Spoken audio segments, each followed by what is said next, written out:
the heat into today, or not as hot as the hottest day we've had so far this year, but it's still warm. So I've had some friends who've had this year's, both of them had some issues with the heat, and a couple of other people on top of it asked about, how to deal with the heat, or if I knew anything. So I'm going to go back to 2005, 19 years ago. Yeah, 19 years ago. I was Toronto training at that time for the hot July, 37 plus degrees temps was expected for the Peterborough Half Ironman. A bunch of reading I did then, and then on top of that, I've learned a bit more since, thanks to Chris McCormick's book, I'm Here to Win.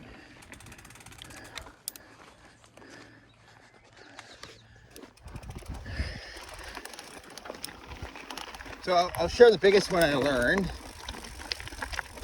especially since that day, because I sort of grasped it, because back in 2005, we had started using salt tablets and stuff like that to help deal with cramps in the heat and keep water, which is a good, now that I know more, is a good start.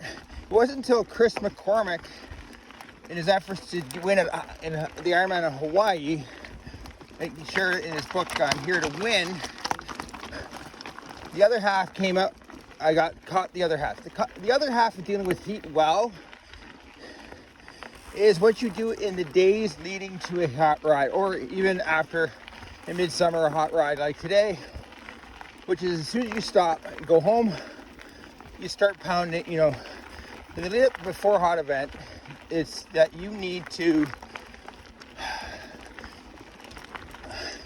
increase up to a week or more before it, or a big hot ride, your salt, magnesium, and all those other electrolytes intake. Why? Because to truly deal with the cramping, it's something called cellular hydration, which is at the muscle cell level. I don't understand the science because I'm not a scientist, but the gist is the muscle cells need to absorb more water before the event to help decrease your cramping. However, it's not like replacing the electrolytes in your blood where you just drink it, it's absorbed, and your blood gets it. It's the days leading up to a week to 2 weeks into the hot event that you need to deal with this. Now myself, I've already engaged this year the protocol, but that part of that is for another reason. That's due to some issues related to surgery, and I'm taking chunks out of my hamstring, so I'm well on that path.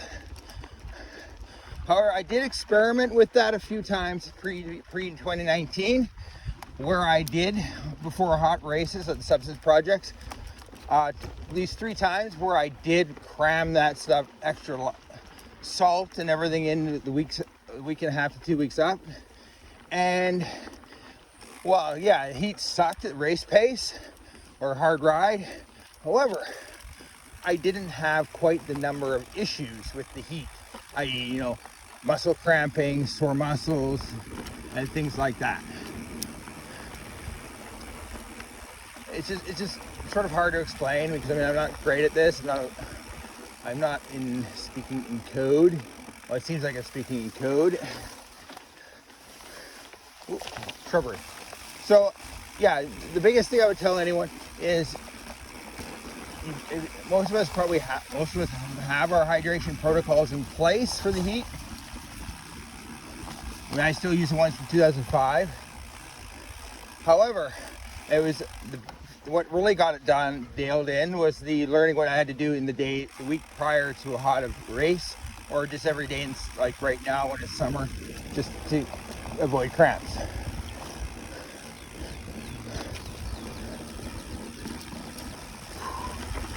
So now the other half, well, that's a bit more complicated and hard to explain, but, well, maybe not hard to explain, but adaptation, it's simple if you would think through the lens of adaptation, which is simple. It's as I learned from training or from reading, if you're preparing, if you know it's going to be hot, do some of your training and even easy rides in the heat, the warmest part of the day. I know it sounds counter to what you're told about, you know, avoid the heat. Oh my God, you avoid the heat, avoid the heat, avoid the heat. But here's the thing: the human body is adaptable. And if you spend a bit of time riding in the heat, you'll get your body will start saying, okay, it'll do what it has to adapt. It'll sweat a bit more and do all those things that it needs to do. Now, I'm not saying, you know, spend every day, all day. That takes time to get used to. But introduce a bit more hot period of the day rides so that you can get used to it and get used to how it feels. Like make your rides a little shorter, but do the rides in the heat, and that way you can get used to how it feels. Figure out what, and also note how you feel, how you sweat, your water loss, and everything else. So that'll help you do better in the heat. Now remember, this is just what I've learned from trial and error for myself. It may not work for you, but I'm just sharing because I think it's useful. Sometimes you don't want to have people you know have a bad day or not finish their event. DNFs suck.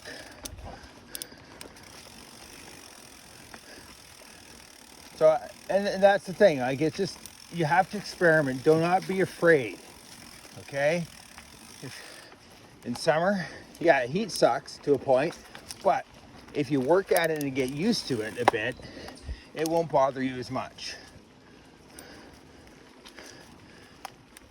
It just you need patience and you give yourself time to get used to it and to figure out what you need to drink, all the other things that you need to make it happen, which is everything from thickness of jersey, how much water you need to take with you, you know, the usual things.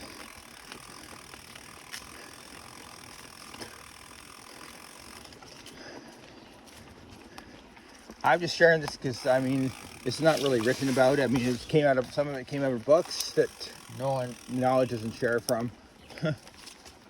So.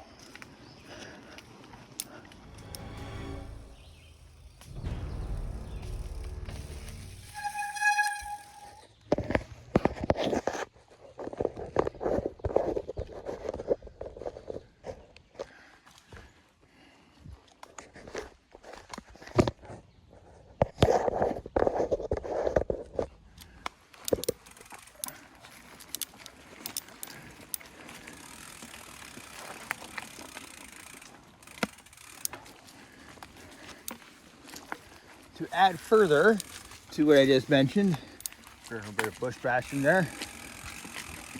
On top of the jersey, drinking lots of water, just getting outside and getting used to heat. Now, this only works mostly if you're a road rider. Now, if you're a mountain biker, as you can see, I'm in the woods right now, so I got some shade. It's a little cooler in here, so that'll keep the heat down. However, back in 2005, I did it I wasn't in the woods, I was road riding, preparing for Peterborough Half. So some of that also involved, some of that training and knowing things, even though I was good at it, was also just being aware sort of where all the places you could stop and take shelter and air conditioning.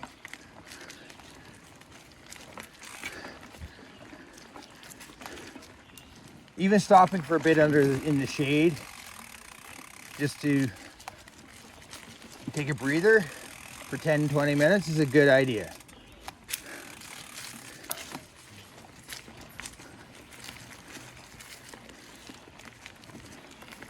It worked for me back then when I was training for Peterborough Half.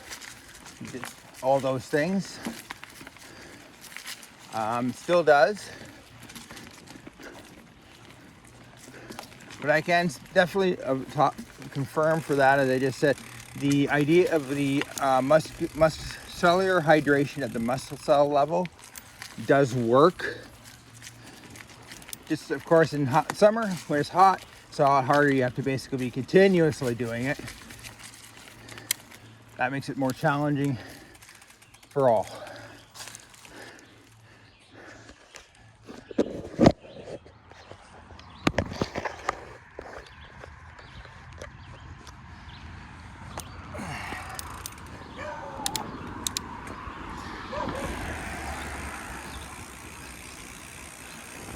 So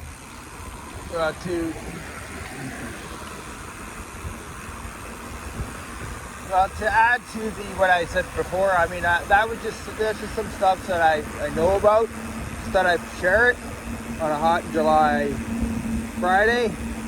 I just remember some stuff I just shared that I found worked for me when I was preparing for the Peterborough Half Ironman Duathlon way back in 2005.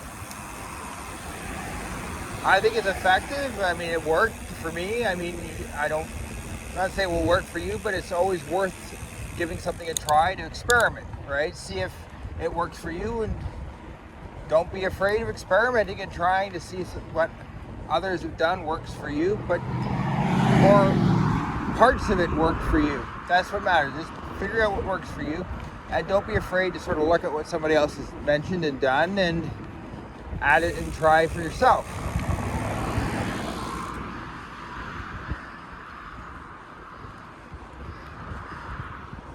I'm just doing basically a video version of what those who came before me and I learned from way back before 2005 in triathlon mountain biking, which is to share what we learned. I mean, there's only so much you can put on the, only so much is in books or, it gets put on the internet, but it's some of it is just learned by trial and error and by experience.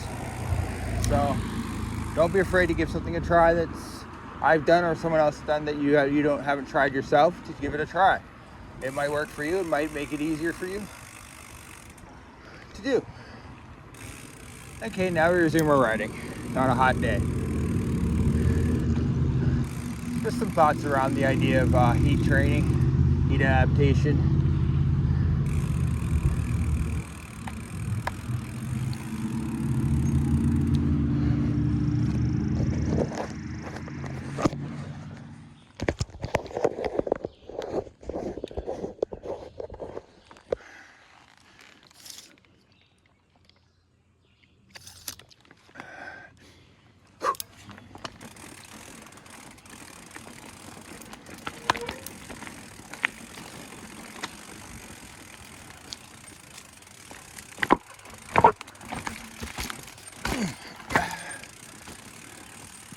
Okay, remember, every dab is better than a dab.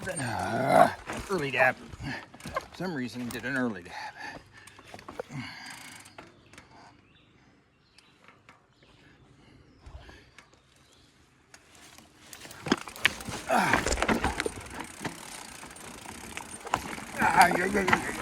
There we go.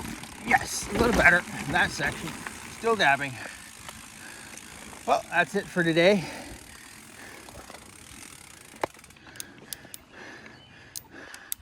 Time is hot, time to head for home. If you like anything or what I do for fun, please hit like, subscribe as usual. And every little bit helps, buy me a coffee. That would be great. And that's it for today. Time to head for home. Like I said, hit like and subscribe if you like what I do. And you can help out with a bit of a coffee every now and then, that would be great. Until next time.